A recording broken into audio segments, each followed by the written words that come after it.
आम तौर पर लोगों में बर्थ सर्टिफिकेट के हवाले से ये कन्फ्यूज़न पाई जाती है कि यूनियन कौंसिल के बर्थ सर्टिफिकेट और नादा के जारी करदा बर्थ सर्टिफिकेट में क्या बुनियादी फ़र्क है।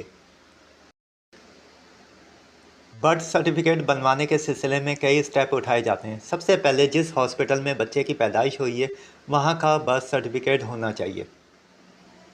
आपको हॉस्पिटल का बर्थ सर्टिफिकेट लेकर अपने इलाके में मौजूद यूनियन कौंसिल के ऑफिस में जाना होगा, जहां से आपको कंप्यूटराइज्ड बर्थ सर्टिफिकेट, जिसे CBRC भी कहा जाता है, जारी किया जाएगा। आपको मालूम होना चाहिए कि हर ज़िले में यूनियन कौंसिल के दफातर मौजूद होते हैं। अगर आप किसी ऐसे दूर दराज इलाके में रहते हैं जहां यूनियन कौंसिल का ऑफिस नहीं, तो वहां के रहने वाले जब बे फॉर्म बनवाने नादा के दफ्तर जाते हैं तो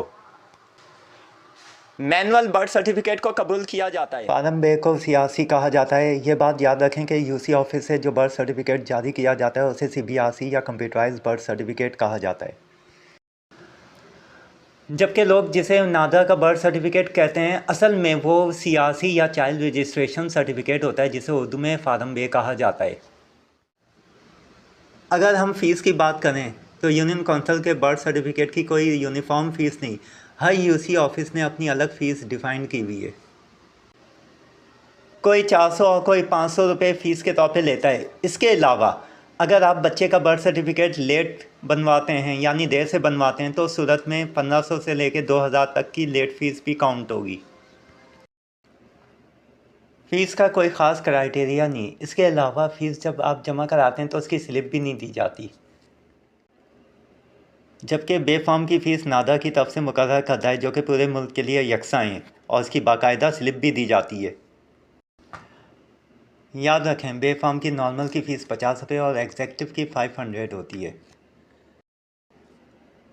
अगर हम दोनों में फ़र्क देखें तो CBRC का रिकॉर्ड इंग्लिश और उर्दू दोनों में होता है, जबकि बे फॉर्म का रिकॉर्ड मुकम्मल उर्दू में होता है। इसके अलावा आप यूनियन कौंसिल का बर्थ सर्टिफिकेट ऑनलाइन भी अप्लाई कर सकते हैं, जबकि ई खिदमत सेंटर में भी इसकी सहूलत मौजूद है, जबकि CRC को नादा के सेंटर से अप्लाई करना पड़ता है।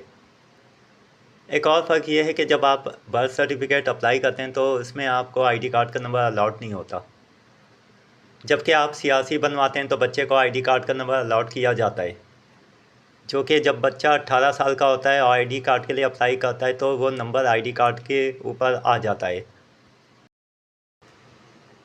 ये अहम बात आप याद रखिएगा कि जब आप बच्चे का CRC बनवाएंगे तो बर्थ सर्टिफिकेट लाजमी होगा। तो दोस्तों, वीडियो अच्छी लगी तो चैनल को सब्सक्राइब ज़रूर करें।